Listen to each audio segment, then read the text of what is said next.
Good morning and welcome. Patriot News Hour, Joe and Jason on this Thursday. I hope it finds you well out there. Our toll-free number, 800-951-0592. The website at allamericangold.com as let's just call it what it is. Right? I know, we've got Russia and Ukraine. I know we got the Middle East now. But we got a debt crisis. It's plain and simple. It is pervasive. It affects every aspect of the financial health of the world, really now. And we're setting up. We're in this, I guess, this unique time where we were always wondering, when is it going to be too much? Where's the point of no return? And it appears that the point of no return, we're going to live through it. You know, and I was kind of hoping, even 10 years ago, hey, well, maybe it won't happen in my lifetime, right? Somehow I'll be able to get out. The kids are screwed, right? The grandchildren, forget about it, but maybe I can get out of it. Give you an example. We talked yesterday about how fast the debt went up. And we've got, 30 days or so before the next shutdown or threat of shutdown. And the House, Steve Scalise, they're going to try to get this guy to be Speaker of the House. And I think that's dead on arrival unless they get some Democrats to vote for him. But neither here nor there. We talked about think about what BlackRock said yesterday. No way are we buying any long-term debt. Nope. And there's only one reason. If BlackRock thought over the next, say, 5 to 10 years that rates were going to go to zero, right? Or maybe even go lower. Not even to zero, but maybe it'll go to 2%. Well, then long-term debt wouldn't be that bad of an idea. Matter of fact, if it goes back to zero, buying long-term debt today would be a good idea. BlackRock says no. We're not touching it. And then you look at yesterday. We had a 10-year auction yesterday. And I know, only idiots like me watch these things. But hey, that's why you guys listen. And it was ugly as ugly could be. We had a 3-year auction the other day that was a disaster. But remember now, we had Treasury yields falling over the last few days, right? Right, got up to 4.9. Heck, at one point yesterday, we're in the 4.5s. Nobody was buying it. The $35 billion in 10-year notes priced out at 4.61, so well above the 4. Remember, we got down to 4.5. Well above last month. So how bad is just a month later? The same auction a month later. Went from 4.28 to 4.61. Now, that doesn't maybe sound like a lot, but believe me, that's a lot. That's a lot. I mean, that's almost a 10% hit. By the way, the biggest auction tail in months, right? And tails are never good. Okay, that just means, you know what tails mean? Nobody wants to buy it. And unfortunately, the dealers were stuck. In other words, the banks were stuck with a lot of the debt. The indirects took down 60% of it, which was the lowest since December of 22. Directs, they took down almost 20% of the auction. And then the other 21%, you guessed it, The dealers had to buy it, Jason. In other words, the banks were being forced into buying this debt that nobody seemingly wants. Going to help the banking problems at all, is it?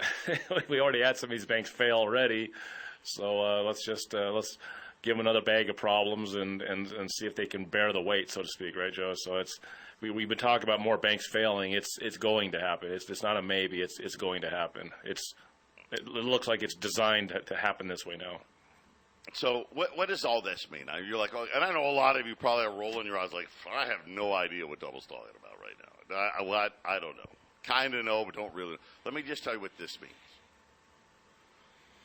Quantitative tightening is going to have to stop soon, because the dealers, if they get stuck auction after auction after auction after auction of having to take down 20+% of these auctions,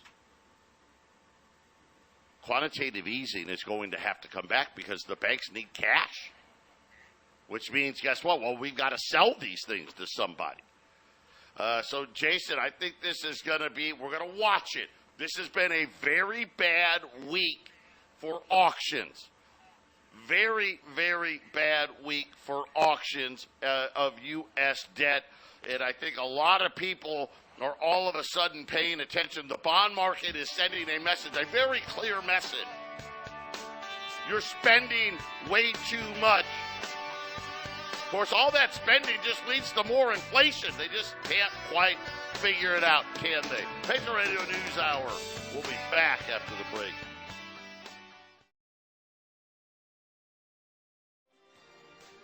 (800-951-0592). Joe and Jason here on this Thursday.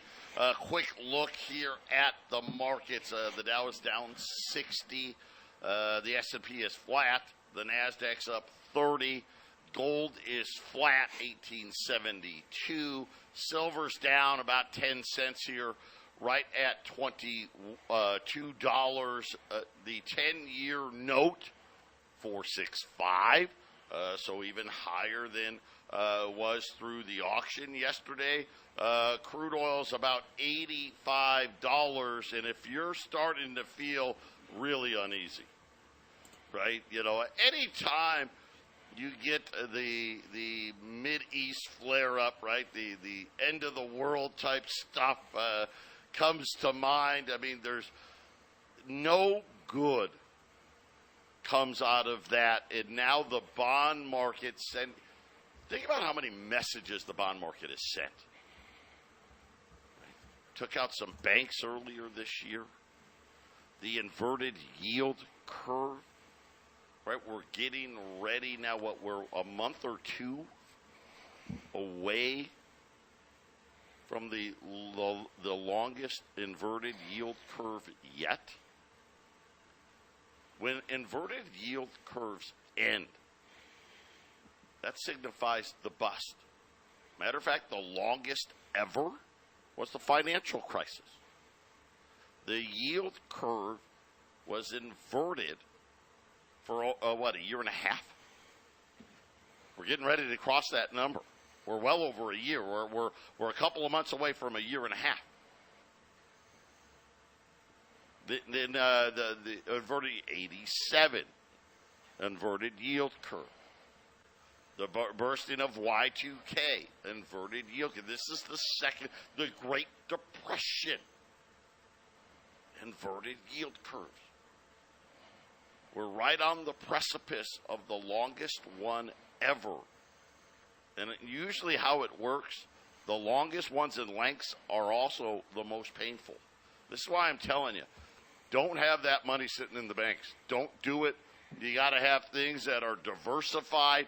You got to know what you're doing in equities to make money. You got to have things that are outside of it. That's why, obviously, gold and silver is a big part of it, but that's also why we tell you about why refi. Because you get great fixed rates of return.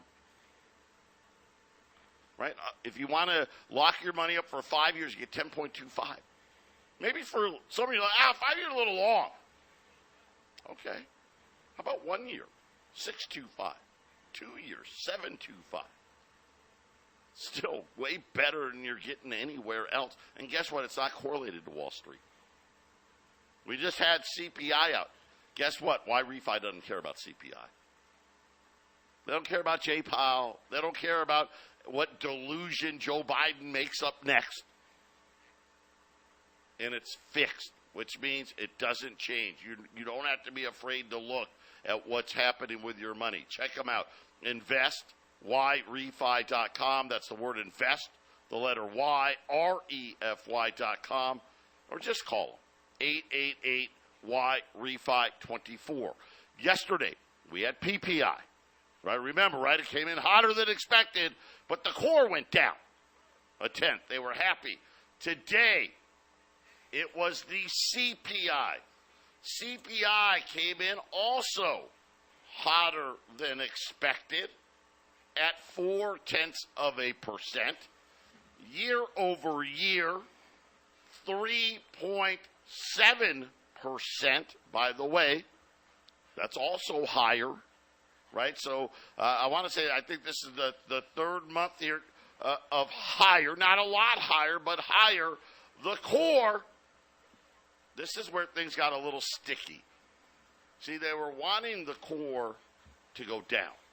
They were hoping for a core print of 3.9. They were 3.9, 3. They didn't care anything below 4. Unfortunately, the core they said was up 0.3. Year over year, 4.1%. So, Jason, they couldn't get below the 4 level. Of course, you got to remember now, that's double what they say that the inflation target is. Yet, guess what? I still don't think, Jason, I don't think this number's hot enough. I don't think the Fed rate, at least right now, unless something changes, I don't know that the Fed raises again this month. Well, I guess technically, it's in November. Yeah, we'll see. I don't know either. I think somewhere in the future, if inflation continues to be a problem, which I see it will be, they're going to raise rates again. But you're right. At this particular moment in time, there's enough data that it looks like they could pause, I guess, right? But I wouldn't be surprised if they do that one more quarter point, because that's what they said they were going to do. And so far, since coronavirus started, all the little things that they've been saying they're going to do, they've actually done what they said they're going to do. So they said one more before the end of the year. So I wouldn't be surprised either way, Joe. But I don't really know either way. I don't have a feeling for it. Well, here's the other bad sign, I guess. And again, if you're looking for a reason to not hike, and again, I don't know how they come up with these numbers. I really don't. Wages. Real wages contracted by 0.1%. We've got everybody and their mother on strike right now, right? I mean, people are striking everywhere. Pharmacists are walking out of Walgreens. Today, the UAW struck at the most important facility at Ford Motor, which is their truck and SUV facility in Kentucky. 8,500 workers. By the way, why do I say it's most important? Because that's where Ford makes all of their money, right? That's their best profit items, their best-selling trucks and SUVs. Jason, they just walked off the job today. 8,500 more UAW workers now on strike. And it's getting to the point here where I don't know what they're talking about with wages. I guess Walmart said, well, we're going to pay somebody $1 an hour less, but I think maybe this has more to do with hours worked than actual wages themselves because, again, like I said, it seems like everybody's on strike wanting more money. Yeah, and it doesn't bode well for anybody that's thinking about striking, right, Joe? There's this the amount of striking that's going on this year. If you compare to the last couple of years, it's just going up and up and up, parabolically. So this is not even. I don't even know if this is really the beginning of it. This might just be barely the beginning of it. You know, as more people get squeezed, Joe, and a lot of people are getting squeezed. I mean, I saw this morning a Walmart CEO, former CEO, saying that it looks like the the general public is getting squeezed, or they don't have any money anymore. It's just now, a Walmart exec saying it, right? So yeah, that equates to more striking. That equates to I need more money, and we'll see. I mean, what I'm wondering is these early companies that make these agreements. I wonder if they're actually thinking forwardly, Joe. That hey, if we can get them into this deal now, when this inflation gets worse, they're stuck with what we just gave them, right? You know what I mean? If I were heading one of these companies fighting against a union strike, I'd probably just do a deal and give it to them, because isn't it just going to get worse? Isn't it just when some of these strikes, when they get what they want, isn't it just going to get worse, and they're going to have to come back or try to come back to the table? I'd just sign into a deal right now, because I think the terms and the employment and the wages are just going to be, they're going to need more and more and more. That's how inflation works, So I guess it all depends on the deals that are offered, Joe. But I think this is the beginning of a long-term problem for companies and union striking. Yeah, it's going to be something. Again, I think the labor market is going to change very drastically when we look at what inflation is doing. People can't afford anything. Remember the eviction notices in Phoenix. We're sitting right at all-time record highs right now with the economy chugging. Jobless claims today, 209,000. That's it. Unadjusted claims were only 175,000. I mean, so low. Everybody's working, and yet they can't afford anything. And I'm going to tell you right now, it's happening right here in Arizona. The latest now, a subdivision, really, let's call it what it is, an apartment complex without any parking spaces. It's called cul-de-sac. You can look it up. It's going to have 1,000 people living there. And the goal is, hey, this is going back to where you don't have a car, right? You walk or you ride your bike everywhere you want to go. And listen to this logic behind it. Some tech guy, he started it up, and he says, in the U.S., they only build two types of houses, single family that are lonely, and you have a painful commute. Yeah, you don't want that. I mean, come on. Why would you want to own your own home? It's lonely, I guess. And, a lot of people, in order to afford one, you got to move so far out of town. Who wants that? Or, it's just these multi-family high-rises with double-loaded corridors, and people mostly just walk to their car, and they don't know their neighbors. That's terrible. You know what we want to do? Let's go back to like we were all in college. I'm not kidding you. This is the pitch. We look back nostalgically at college, according to the founders here, because it's the only time most people lived in a walkable neighborhood. And you know what? People are happier and healthier, and dare I say, even wealthier when they live in a walkable neighborhood. Well, let's see. I've got a kid in college. Sure, he's happy and healthy. He's 20 years old, in really good shape, and mom and dad pay. Yeah, I would imagine that would work out okay. But Jason, this is it. This is the new. This is what the future holds. The new place to live. Remember what I said. Two problems with cars right now. Who the heck can afford one? By the way, all these electric cars, they're great, I guess. Everyone knows, right? The government gives you $7,500 off your car for you to buy one, right? That's our money. It's so ridiculous. But I've said it forever and ever here, because we've got apartment complex everywhere here. How are people going to charge their cars living in all these apartments? Well, guess what, Jason? I think we got our answer. We're going to stop building apartment complexes that have car spaces. And by the way, here's the thing. Apparently, at least for right now, they're going to offer, you get a discount if you want to use like Lyft or, I don't know, whatever the other one is. You know, the car services, you get a little discount to use them here. But don't worry, think about it. You're just going to be healthier and happier and somehow wealthier by not owning anything. Well, I mean, I guess there's one way of looking at it. If you don't have a mortgage, you don't have to pay your taxes. If you don't have a car, you don't have to pay the car payment and the car insurance. So I guess you'll have enough money to be able to buy food because food's outrageous. You just won't own anything. Yeah, the electric car thing doesn't seem like the answer, does it, Joe? I remember when I was a kid in the 80s, you go to the arcade, right, and you go to play your favorite video game. And then you would go one time and suddenly there'd be a sign, out of order, right? I actually was driving to a shopping center and they had the electric plug-ins, out of order. So I don't know how reliable the charging stations are at these places these electric car owners are depending on, Joe.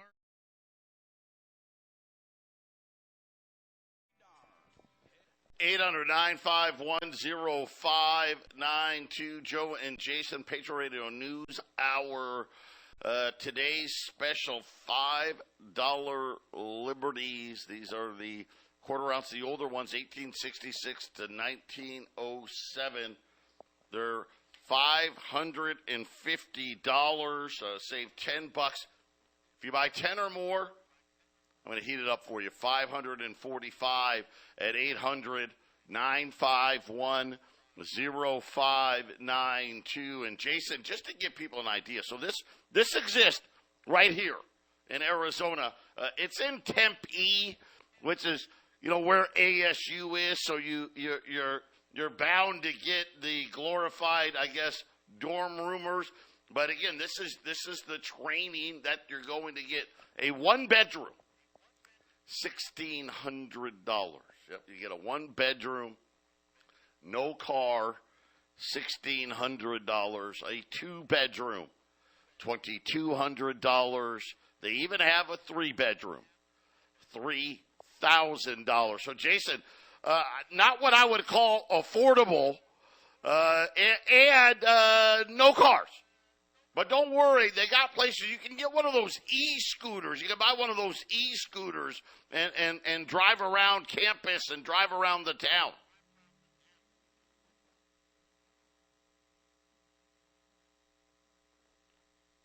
No, I can't hear you. All right, yeah, hold on. What part of Arizona? What part of Arizona was that in? It's in Tempe, right near where ASU is, the college. So okay, I would say the rents are similar.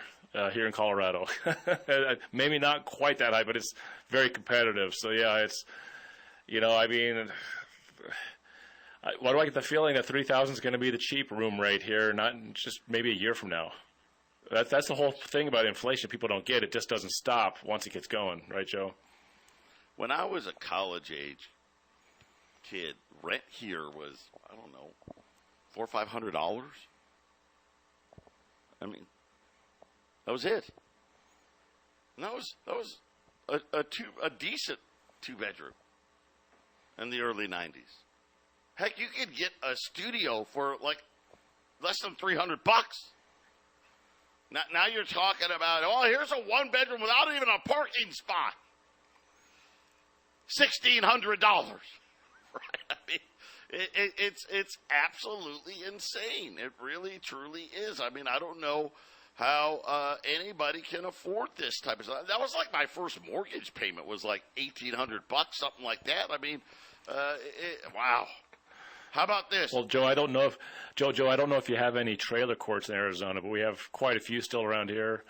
And I bought a trailer actually, my wife and I years and years ago, and I think the lot rent was like $375 or $400 for the lot rent. And the same trailer court, because we have somebody we know that lives there, just shy of $1,000 for lot rent. This is just the lot rent. There are trailer homes, used ones, not new, that are selling for $175,000 to $250,000 for the trailer home that goes on the lot, which then you pay $1,000 lot rent for. That's to live in a trailer. That's, you remember the whole trailer trash joke, right? Right. Costs right. a lot more money to live in the trailer park, Joe. Trailer trash just got a lot more expensive, didn't it? How about all of you on Social Security? And of course, I educated you that, the government deliberately, they don't actually take inflation for the year. Oh, no. See, they're too smart for that. See, they actually know, hey, during the summertime, that's when inflation's usually the lowest. So we'll just take those 3 months.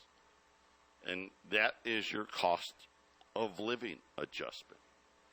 Well, this year will be the lowest cost of living adjustment in the last 3 years. The number just came out. You're going to get a 3.2% cost of living adjustment. Now, the Fed just came out today and told you core CPI was 4.1. Right? That's the core. Right? That doesn't even count food and energy. And yet, which, by the way, that 4.1, that's the lowest it's been all year. It's actually, go back, it's been hotter, been higher. 4.3, 4.5, 4.7. But yet they're going to give all of you on that fixed income a cost of living increase of 3.2%. So they take July, August, and September. Well, July, they said they only gave you 2.63. August, 3.4. September, you got a little more, 3.5. You work it all out, right? You only get 3.2. And, Jason, when you look at it, here it is, another one of these things. Well, you're just a little poor, right? You're just a little less well off. It doesn't matter, I guess, too much for those that were able to save, the few that were able to build a nest egg. But for everybody else that's on, hey, Social Security really is my income. It's going to be a painful one in 2024. Yeah, I've been looking at that. Yeah, the inflation really hurts retired people the most, doesn't it, Joe? Because they're, how many times have we heard the term fixed income? Fixed income doesn't work real well with inflation. It's polar opposites. You save and save and save for retirement. You say that you need this much money to live each year for however many years you think you're going to make it, with whatever plans you have. And then suddenly the inflation does what it's doing the last couple of years, and it blows up a lot of retirees' plans that they had. And it's one of those things, that I've never am going to have some sort of retirement plan. I think the word retirement is to lull people to sleep into a false sense of security, because I don't know what that word is. To me, retiring is getting ready to die. So I might as well just keep working. Even if I had all the money I needed, I think I'd just keep working, because I don't think my brain being emptied out constantly, I don't think I could work that way. So I'll be working the whole time, and then I don't have to worry too much about the government having to pay for my, to have complete control over me. Because let's face it, Joe, fixed income is easy to get a vote, isn't it? It's easy to get a vote out of a fixed income person because they have control over the money. Yeah, and I was telling everybody, the biggest growth in jobs, part-time, over the age of 55. That is where the majority of the jobs have come, and really predominant 65 and older. And again, it's a standard of living issue, right? You used to be able to retire, live in Sun City, get your Social Security check, and make a living. Now, hey, it's just not enough, right? I got to have more than that just to keep a roof over my head. Patriot Radio News Hour. We'll be back after the break. Maybe they can live in these walkable cities. That'll be it. We can have all the old people on their e-scooters. I'm sure it'll work out fine.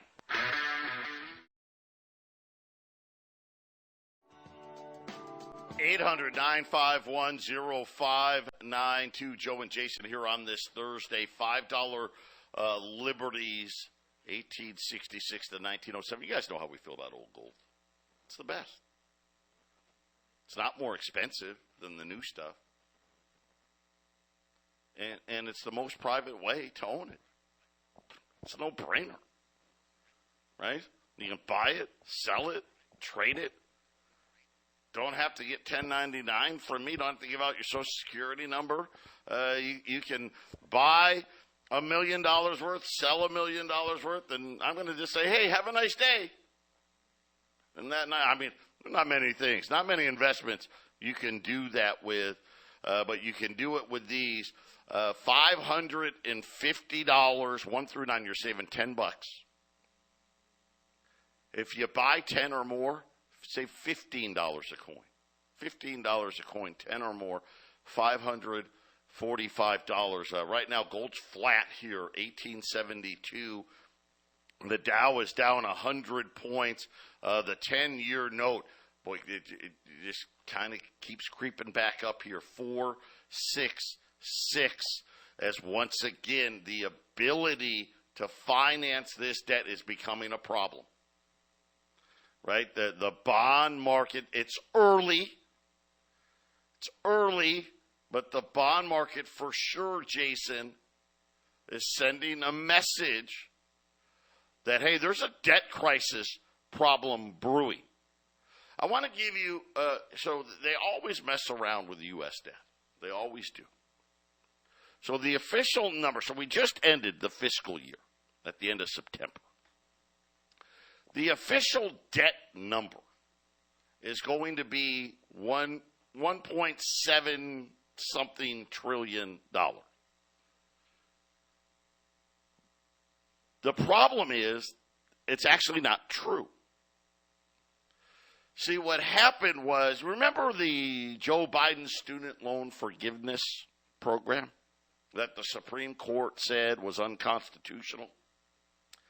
Well, the Biden administration last year, when the debt was low, they added $333 billion in paper, fake, it was a, what do you want to call it, a balance sheet adjustment. The Supreme Court vetoed it, and now they made reverse that, so they actually made the debt this year look $333 billion less. So the actual budget deficit was well over $2 trillion. But here's the part that really was disturbing, because we kind of knew that, right? Here's the part that was disturbing. In actuality, in 1 year, from 2022 to 2023, the debt doubled from $1 trillion to $2 trillion. And my fear is we're going to add another trillion this year, right? From 1 million to 2, from 1 trillion to 2 trillion to 3 trillion. And now the bond market is saying, wait a minute. We've got problems. And now the dealers are getting stuck with so much of these auctions. Jason, we're creating another problem, another almost bank run is going to happen because these banks are being forced to buy the rest of this debt. And then if they need cash, there's nowhere to sell it.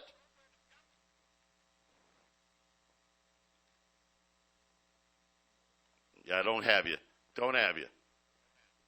There you go. We've added so much debt just since the almost government shutdown. More than almost all the entire history of the United States up to about Ronald Reagan. We almost a half a trillion just since the almost government shutdown. That's almost what is that, a week and a half? Week and a half. We've added so much debt to the national debt that it equals the first 200-something years of our nation's history. Did it in a week and a half. And people don't get how dangerous and how bad this is. Yeah, we added well over $400 billion in less than a week and a half, almost $500 billion. The total national debt in 1971 was $400 billion, of which $250 billion of that was left over from World War II. Most people don't get it. From the end of World War II to where Nixon took us off the gold window, when he closed the gold window, do you know that we ran just as many budget surpluses as we did budget deficits? We did. And then all of a sudden, we had this 50 years of the explosion in debt. And now, we didn't know, right? We started the show, God, when is enough enough? And the bond market is saying, uh-oh, we got a problem. But here's one of the other problems, Jason. The government already, all this stuff that the Biden administration has passed, there's so much spending that's going to happen in the rest of this year and next year and the year after. It really is going to be difficult. And now earnings are starting to weigh. Tax collections falling in. How about Walgreens? How are they doing? You know, they got pharmacists walking off the job. Well, they just reported their fourth quarter earnings. They missed again. The second earnings season in a row that Walgreens has missed earnings. You know the last time they missed earnings 2 quarters in a row? It's been over 10 years.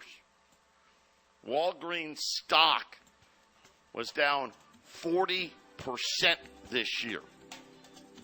And according to the CEO, well, we're trying to come up with $1 billion more in cost savings, and yet you've got the pharmacists walking out the door and saying, we're not working because we don't have enough help. Not a great combination, is it? Right? Yeah, I know. We keep telling you, outside of the big 8 companies, it's not that good. We'll be back after the break.